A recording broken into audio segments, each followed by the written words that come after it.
बोलिए वासु भगवान की जय। भूमि प्राप्त करने के लिए अनुष्ठान मंत्र किसी व्यक्ति को प्रयत्न करने पर भी निवास के लिए भूमि अथवा मकान न मिल रहा हो, उसे भगवान बराह की उपासना करनी चाहिए। भगवान बराह की उपासना करने से, उनके मंत्र जप करने से, उनकी स्तुति प्रार्थना करने से अवश्य ही निवास के योग्य भूमि या मकान मिल जाता है। स्कंद पुराण के वैष्णव खंड में आया है कि भूमि प्राप्त करने के लिए इच्छुक मनुष्य को सदा ही इस मंत्र का जाप करना चाहिए। ओम नमः श्री वराहाय धरण्युद्धारणाय स्वाहा। ओम नमः श्री वराहाय धरण्युद्धारणाय स्वाहा। भगवान बराह के अंगों की कांति शुद्ध स्फटिक गिर के समान श्वेत है। खिले हुए लाल कमल दल वालों के समान उनका सुंदर नेत्र है। उनका मुख बराह के समान है, पर स्वरूप सौम्य है। उनकी 4 भुजाएं हैं। उनके मस्तक पर किरीट शोभा पता है। वक्षस्थल पर श्री वत्स का चिन्ह है। उनके 4 हाथों में चक्र, शंख, अभय मुद्रा और कमल सुशोभित है। उनकी बाईं जांघ पर सागरांबरा पृथ्वी देवी विराजमान है। भगवान बराह लाल पीले वस्त्र पहने तथा लाल रंग के ही आभूषणों से विभूषित है। श्री कच्छप के पृष्ठ के मध्य भाग में शेषनाग की मूर्ति है। उसके ऊपर सहस्रदल कमल का आसन है और उस पर भगवान बराह विराजमान है। इन मंत्रों का संकर्षण ऋषि बाराह देवता, पंक्ति छंद और श्री बीज है। इसके 4 लाख जप करें और घी व मधु मिश्रित खीर का हवन करना चाहिए। बोलिए लक्ष्मी नारायण भगवान की जय। अब जमीन भूमि प्राप्त हो जाने के बाद भूमि की परीक्षा किस प्रकार करनी चाहिए। जिस भूमि पर हरे भरे वृक्ष, पौधे, घास आदि हों और उनके खेती की उपज भी अच्छी होती हो, वह भूमि जीवित होती है। ऊसर, चूहे के बिल, बांबी आदि से युक्त उबड़ खाबड़ कांटेदार पौधों एवं वृक्षों वाली भूमि मृति भूमि कहलाती है। ऊसर भूमि धन का नाश करने वाली होती है। चूहे के बिलों वाली भूमि भी धन का नाश करने वाली होती है। बामी यानी दीमक वाली भूमि पुत्र का नाश करने वाली होती है। फटी हुई भूमि मरण देने वाली होती है। शल्यों यानी हड्डियों से युक्त भूमि क्लेश देने वाली होती है। ऊंची नीची भूमि शत्रु बढ़ाने वाली होती है। गड्ढों वाली भूमि विनाश करने वाली होती है। टीलों वाली भूमि कुल में विपत्ति लाने वाली होती है। टेढ़ी भूमि बंधुओं का नाश करने वाली होती है।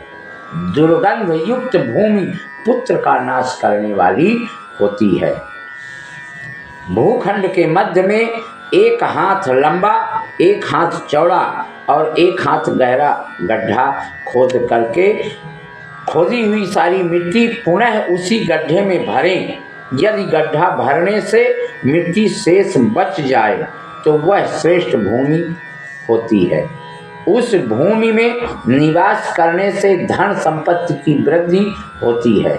यदि गड्ढा मिट्टी के बराबर में आ जाए तो मध्यम भूमि होती है। यदि मिट्टी गड्ढे से कम निकलती है तो वह अधम भूमि मानी जाती है। उस भूमि में निवास करने से सुख, सौभाग्य एवं संपत्ति की हानि होती है।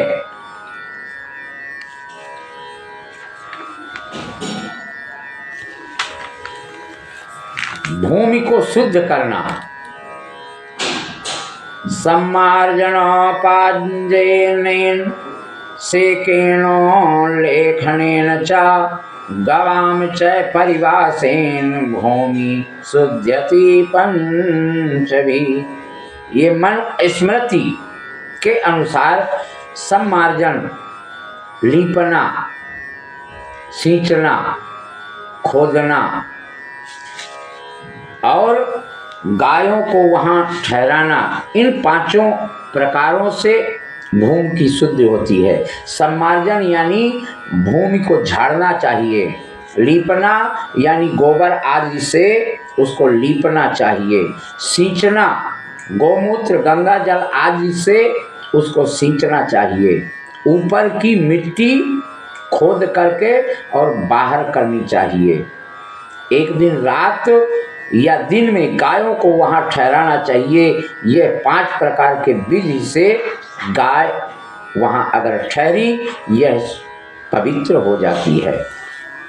भूमि के भीतर यदि गाय का शल्य हड्डी हो तो राज भय, मनुष्य का शल्य हो तो संतान का नाश, बकरे या और जानवर का अग्नि हो तो अग्नि से भय, घोड़े का शल्य हो तो रोग, गधे या ऊंट का शल्य हो तो हानि, कुत्ते का शल्य हो तो कलह तथा नाश होता है।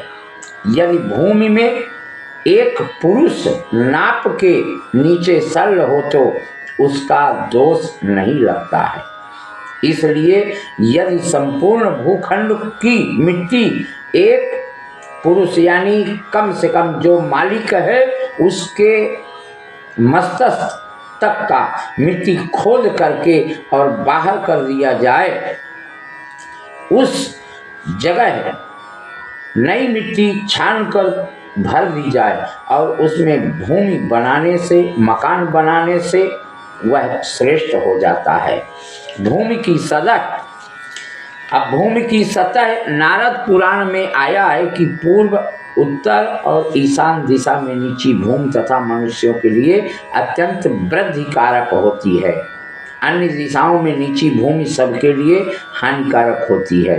कौन कौन सा? पूर्व, उत्तर और ईशान दिशा में भूमि नीची होनी चाहिए। दक्षिण का पानी पूरब, उत्तर या ईशान कोण में जाना चाहिए। सुग्रीव के राज्याभिषेक के बाद भगवान श्री राम ने प्रस्तव वनगिरि के शिखर पर अपने रहने के लिए एक गुफा चुनी। उस गुफा के विषय में वे लक्ष्मण से कहते हैं, प्रागुत्प्रवणे देशे गुहा साधु भविष्यति पश्चाच्चैवोन्नता सौम्य निवातेयं भविष्यति। एक वाल्मीकि रामायण में किष्किंधा कांड में 27वें नंबर पे यह श्लोक है। सौम्य यहाँ का स्थान ईशान कोण की ओर से नीचा है, अतः यह गुफा हमारे निवास के लिए बहुत अच्छी रहेगी। नैऋत्य कोण की ओर से ऊंचा यह गुफा हवा और वर्षा के बचाने के लिए अच्छी होगी। पूर्व में ऊंची भूमि पुत्र और धन का नाश करने वाली होती है। आग्नेय में ऊंची भूमि अगर है तो धन देने वाली होती है। दक्षिण में ऊंची भूमि सब कामनाओं को पूर्ण करने वाली होती है, निरोगी होती है।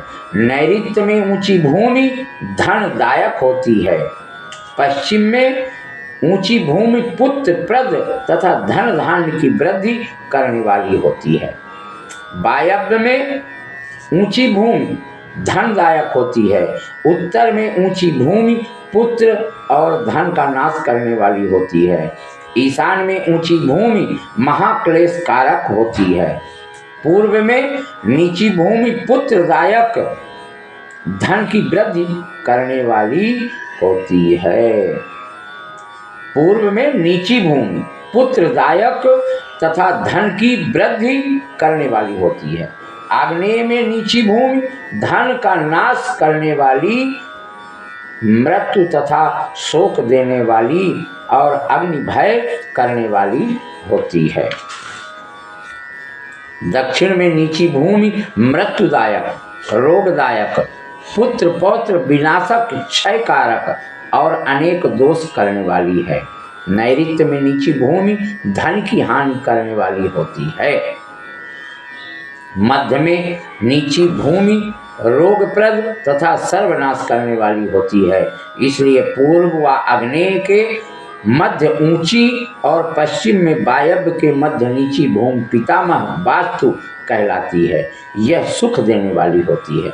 दक्षिण व आग्नेय के मध्य ऊंची और उत्तर के वायव्य के मध्य नीची भूमि सुपथ वास्तु कहलाती है। नैऋत्य व दक्षिण के मध्य ऊंची भूमि दीर्घ वास्तु कहलाती है। यह कुल की वृद्धि करने वाली होती है। पूर्व और ईशान में नीची तथा पश्चिम में नैऋत्य में ऊंची भूमि पुण्यक वास्तु कहलाती है। यह द्विजों के लिए शुभ है। पूर्व व आग्नेय के मध्य नीची और वायव्य व पश्चिम के मध्य ऊंची भूमि अपथ वास्तु कहलाती है। यह बैर तथा कलह कराने वाली होती है। दक्षिण व आग्नेय के मध्य नीची और उत्तर व वायव्य के मध्य ऊंची भूमि रोग कर वास्तु कहलाती है। यह रोग पैदा करने वाली होती है। दक्षिण व नैऋत्य के मध्य नीची और उत्तर व ईशान के मध्य ऊंची भूमि अर्गल वास्तु कहलाती है। यह पापों का नाश करने वाली होती है। पूर्व व ईशान के मध्य ऊंची और पश्चिम व नैऋत्य के मध्य नीची भूमि श्मशान वास्तु कहलाती है। यह कुल का नाश करने वाली होती है। ईशान आग्नेय व पश्चिम में ऊंची तथा नैऋत्य में नीची भूमि स्वमुख वस्तु कहलाती है। यह दरिद्र करने वाली होती है। नैऋत्य आग्नेय व ईशान में ऊंची तथा पूर्व में वायव्य में नीची भूमि ब्रह्मांड वास्तु कहलाती है। यह निवास करने योग्य नहीं है। आग्नेय में ऊंची और नैऋत्य ईशान तथा वायव्य में नीची भूमि स्थावर वस्तु कहलाती है। यह शुभ है। नैऋत्य में ऊंची और आग्नेय वायव्य व ईशान में नीची भूमि स्थंडिल वास्तु कहलाती है। यह भी शुभ होती है। ईशान में ऊंची और वायव्य आग्नेय नैऋत्य में नीची भूमि शांडुल वास्तु कहलाती है। यह हमेशा अशुभ होती है। दक्षिण वस्तु पश्चिम नैऋत्य और वायव्य की ओर ऊंची भूमि गज पृष्ठ भूमि कहलाती है। यह धन आयु और वंश की वृद्धि करने वाली होती है। मध्य में ऊंची और चारों ओर नीची भूमि कर्म पृष्ठ भूमि कहलाती है। यह उत्साह धन धान्य और सुख देने वाली होती है। पूर्व आग्नेय तथा ईशान में ऊंची और पश्चिम में नीची भूमि दैत्य पृष्ठ भूमि कहलाती है। यह धन पुत्र पशु आदि की हानि करने वाली तथा प्रेत उपद्रव करने वाली होती है। पूर्व पश्चिम की ओर लंबी और उत्तर दक्षिण में ऊंची भूमि नाग पृष्ठ भूमि कहलाती है। यह उच्चाटन मृत्यु भय स्त्री पुत्रादि की हानि शत्रु वृद्ध मान हानि तथा धन हानि करने वाली यह भूमि होती है। इसलिए दक्षिण की ऊंची पश्चिम की ऊंची भूमि अवश्य होनी चाहिए। उत्तर पूर्व और ईशान कोण में भूमि नीची हमेशा होनी चाहिए। बोलिए लक्ष्मी नारायण भगवान की जय।